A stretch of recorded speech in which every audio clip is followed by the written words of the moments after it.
Hey everyone, and welcome to The Explainer. I am so thrilled to have you here today because, well, we're going to unpack something truly fascinating. We're breaking down some incredible data curated by the Olex community to map out the rapidly changing landscape of global wealth. Whether you're just tracking everyday inflation or you're eyeing the high-end real estate market, understanding the actual mechanics of money is absolutely crucial. Today, we're looking at the hard numbers to see exactly how wealth is built, spent, and stored across the globe. Okay, let's dive into this. Here's a quick roadmap of what we're covering today. First, the Alex Wealth Philosophy. Then, the Global Haircut Index. Next, the middle class divide, followed by $1 million in property, and finally, the future of IP wealth. Let's get right into it. Part 1. The Alex Wealth Philosophy. To really grasp what we're talking about, we need to understand our source material and set the stage for the massive scale of data we're about to analyze. And this quote completely captures the vibe. Welcome to Alex, the place where future billionaires come to get inspired. I mean, this isn't just about saving pennies, It's about extreme aspiration. Everything we're exploring today is framed through this ambitious lens of maximizing human potential and aggressive wealth building. And they've absolutely got the authority to back that up. We're talking over 5 million subscribers, plus they're recognized globally as an authority on luxury, referenced by Forbes, USA Today, Wikipedia, the whole shebang, because they spend their time constantly tracking the specific habits of the ultra-rich.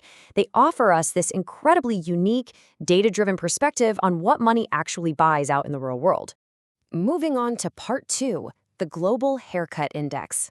Now, to truly understand global wealth, we've got to start at the ground level with an everyday cost that's incredibly relatable, a simple men's haircut in capital cities. And this brilliantly illustrates the extreme disparity in the baseline cost of living. Just compare Norway to Zambia. In Norway, you're paying $64.50 for a standard haircut. In Zambia, $1.65. It's literally the exact same service, but the local economic environment dictates a wildly different value for a single US dollar. It's a perfect window into global purchasing power. Now, this disparity holds up even when you just look at major global economies.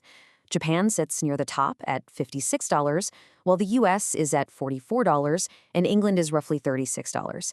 If you live in one of these spots, those prices probably feel completely standard, right? But they actually represent the very upper echelon of global living costs. Your geographic location completely anchors your perception of what money is actually worth. But things shift dramatically when we look at emerging markets. The value of a dollar completely changes here. In South Korea, a cut is about $37, but jump over to Brazil, it drops to $8.67, and in India, it's just $5.29. If you're an entrepreneur analyzing global opportunities, you absolutely have to understand this labor and cost arbitrage. Earning in dollars and leveraging that in emerging markets, that's a huge strategic advantage. All right, Part 3, the middle class divide. We're shifting gears from micro everyday costs to a massive macroeconomic trend. This is where things get very serious. So the crucial point is this idea right here. The middle class is now split into renters and owners. Let that sink in for a second. The traditional idea of a unified middle class, it's pretty much disappearing, and it completely redefines the modern economic ladder. On one side, you have folks exchanging their income for temporary shelter, totally subject to inflation. On the other side, you have owners actively acquiring assets that appreciate. You're basically either building equity or you're paying for someone else's. Which brings us to Part 4, $1 million in property. We're going to put that exact ownership divide to the ultimate test, at a very psychological price point, the $1 million mark. So I want to pose this directly to you. How many square meters of prime property does $1 million actually buy? Think about it. When you hear $1 million in prime real estate, you probably picture a sprawling mansion or a massive penthouse, right? Let's challenge that perception.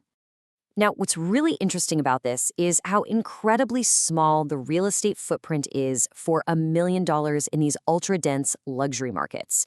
In Monaco, $1 million buys you just 16 square meters. I mean, that is literally the size of a walk-in closet. In Hong Kong, you get 22 square meters, and in Singapore, 32. If you want to be an owner in the absolute most prime locations on Earth, $1 million barely gets you through the front door.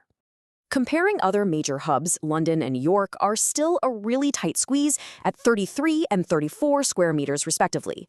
But look toward the Middle East and India for a massive contrast. That same $1 million buys you almost 3 times the space in Dubai, 91 square meters, and over 100 square meters in Mumbai. It perfectly echoes the haircut index we talked about. Wealth is entirely relative to your geography. Where you choose to plant your flag drastically alters your capital's buying power. Part 5. The future of IP wealth. Let's pivot, because physical real estate isn't the only way the future billionaire class is building and storing value today. Take a look at this idea. Video games IP is the new comic book IP. This represents a huge cultural shift. Think about how comic book characters completely dominated the box office and merch sales for the last 2 decades, generating absolute billions in wealth. Well, intellectual property, digital assets, game worlds, characters is becoming the new prime real estate. The next generation of wealth builders isn't just fighting for square meters in London, they're acquiring digital IP that can scale globally at virtually zero marginal cost. So, we've gone from the cost of a haircut in Norway to $1 million of space in Monaco, all the way to the future of digital IP. I want to leave you with this final provocative question. Are your assets positioning you for the future of wealth? Seriously, think about it. Are you renting or owning? Are you leveraging the right geography? Use these insights to reflect on your own potential. Thank you so much for joining me for this explainer. Keep learning, and I'll catch you next time.